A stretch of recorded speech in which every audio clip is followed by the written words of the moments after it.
claro, diante dessa onda de violência que assola o Equador desde o começo da semana, a Polícia Federal estuda criar um escritório no país. Essa medida foi apresentada pelo diretor-geral da corporação, Andrei Rodrigues, em uma reunião da Comunidade de Polícias das Américas, a Ameripol, realizada no dia de hoje.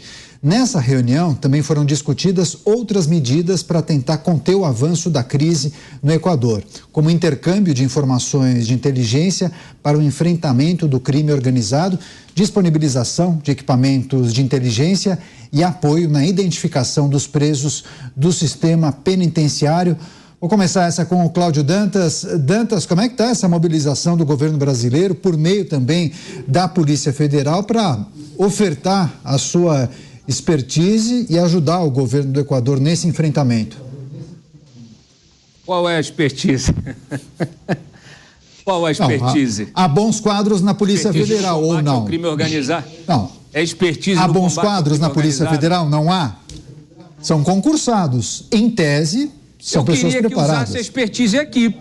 Eu quero que usem a expertise aqui, Daniel. Não, outrora, e o senhor sabe bem disso, a Polícia Federal fez bons trabalhos. Você se lembra, não faz tantos anos assim. É ótimo. O teu termo... Você se lembra. Você se lembra porque você fez coberturas específicas daquele momento do país. Você se lembra. É uma espécie de asilo político dos delegados. Vamos mandar os delegados para combater o crime no Equador. Olha, a Ameripol é um órgão, um fórum, uma espécie de fórum para troca de informação, de inteligência, de práticas, de doutrinas. É uma coisa protocolar, mas que é sempre bom, é onde eles conversam entre si, naturalmente.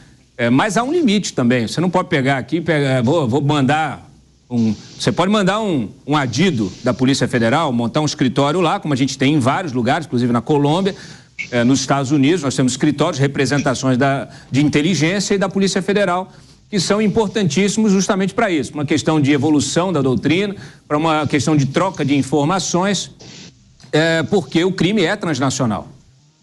O crime é transnacional, o crime é global. Então, esse tipo de troca de informação e de pessoal ajuda no fluxo, né, fluxo de informação, melhoria das práticas e uma melhora do nível de combate, né? Então, é claro, todo esse tipo de experiência, ela é louvável, ela é elogiável, a gente tem que bater palma e apoiar. Mas não me parece que isso vai resolver o problema do Equador, não, né? Como a gente precisa, tem vários problemas para serem resolvidos aqui também, né? Porque hoje o problema do crime organizado, ele é muito maior do que se pensa.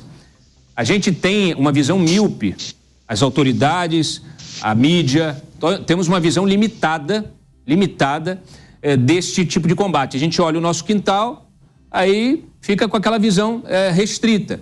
Mas o que aconteceu nos últimos 30 anos, nas últimas 3 décadas de globalização, foi a globalização do crime. Naturalmente, se você tem maior fluxo econômico, maior fluxo migratório, maior expansão do comércio, o comércio ilegal, as atividades ilegais, elas vão evoluir assim como as atividades legais. Eles aproveitaram isso, as máfias, o terrorismo e os grupos organizados.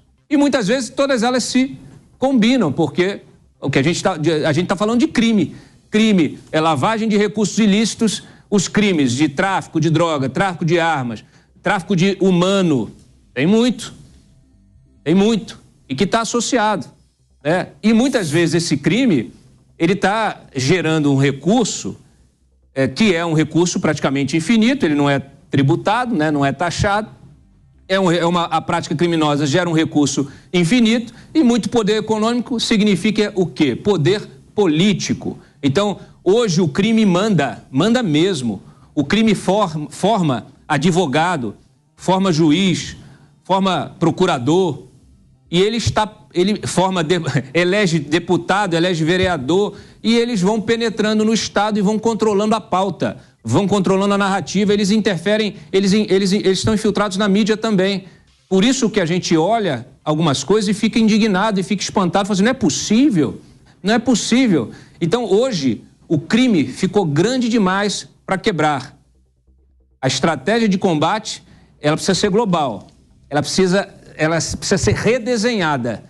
E as autoridades dos países que têm interesse em combatê-la precisam se associar, sentar à mesa, se falar para poder fazer essa nova estratégia global de combate. Vai lá, o Beraldo, acho que o microfone do Beraldo, não sei se está aberto. Dá uma olhada aí, Beraldo, pelo menos eu não escutei nada do que você disse. Tá ouvindo agora? Agora sim, perfeito. Não, som estéreo digital. Vai lá. Não, é só para perguntar para o Dantas o que ele acha que vai acontecer se um delegado da Polícia Federal entrar em combate com um marginal daqueles no Equador, que estava lá colocando faca no pescoço do outro, e matar um sujeito desse. Qual vai ser, primeiro, a repercussão aqui? Vai ser o quê? Delegado bolsonarista mata pobre coitado, vítima da sociedade equatoriana. Aí vai ter denúncia lá na ONU, Tribunal de Haia. Tribunal de Haia. Entendeu? Então, assim, quem que vai levar a sério? Né? O pessoal, o Candidato tem toda a razão, tem gente altamente qualificada na Polícia Federal, tem gente muito preparada e muito afim de combater o crime. Mas hoje há clima para isso, há ambiente para isso? Não há, né? Olha só uma questão. A Polícia Federal não pode atuar em operação lá fora. Isso tem todo um protocolo, não pode ir para a rua, não pode entrar nesse tipo de combate. Você tem aí uma representação que é política, uma representação institucional. E essa representação institucional, ela serve à troca de informações, de inteligências e protocolo. A gente até aqui, para o militar fazer qualquer tipo de atuação fora do Brasil, você precisa de aprovação do Congresso. Basta lembrar como é a aprovação de uma missão de estabilização ou uma missão de paz da ONU. Então, isso tudo tem um processo legislativo, só para questão de esclarecimento mesmo. Nossa, agora faltou você, Alan Gani, suas considerações acerca desse estudo por parte da Polícia Federal que tenta viabilizar a abertura de um escritório no Equador diante dessa situação tão delicada e triste, né?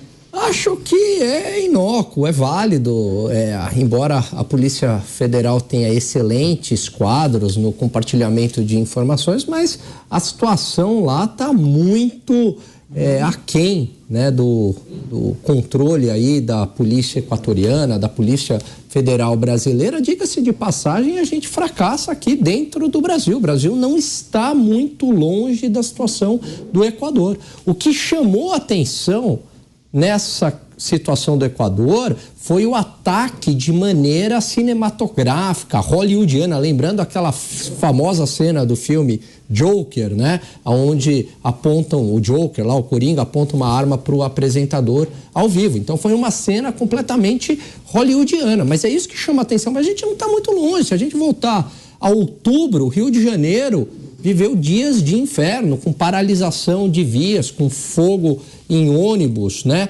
Com execução primária. Lembra daquele... executaram errado uma pessoa, 3 médicos que estavam em congresso. Depois o próprio crime organizado deu a resposta, executou o executor que fez errado. E a justiça, a segurança pública, as forças policiais nem apareceram. Quem resolveu aquilo foi o próprio crime organizado, a maneira, né, lógico, né, das leis, entre aspas, deles, né? Em 2006, aqui na cidade de São Paulo também, aquele dia que São Paulo paralisou, ficou completamente deserto. A gente está falando de 2006, nem agora, né? Então, o crime organizado, ele já tomou proporções de guerra civil, como falou o Beraldo anteriormente. A estatística de homicídio do Brasil é muito próxima do Equador. Então, a gente não está muito longe e a gente não consegue resolver os próprios problemas aqui. E aí o Dantas trouxe um ponto bastante importante, que ele fala desse poder do narcotráfico. Tem um filme que eu gosto muito, chama Traffic, de 1997, ganhou 4 Oscars, excelente, né? E tem uma cena do filme em que falam para o Michael Douglas, fala, poxa, mas a gente, né, Estados Unidos, a gente é a maior nação do mundo, mais rica, cheia de recursos, como é que a gente não consegue enfrentar o tráfico de drogas? Não é possível que eles sejam mais poderosos do que a gente. E aí alguém disse para ele ali, da equipe dele, fala, são muito mais poderosos do que a gente. Veja que estão falando ali dos Estados Unidos. E nesse filme mostra, eu acho que uma mensagem muito importante. O chefão do combate, do tráfico de drogas, com todos os recursos na mão, ele não conseguia combater a droga dentro da casa dele.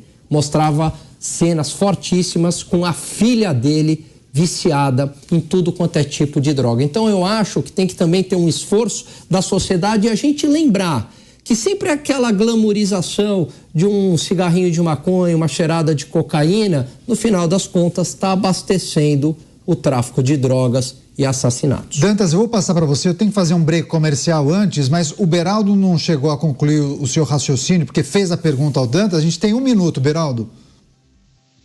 Não, o ponto é esse, vamos colocar uma estrutura no Equador que, como disse o Dantas, lembrou bem o Dantas, não pode atuar de forma efetiva, vamos ter todo um custo para colocar lá para quê?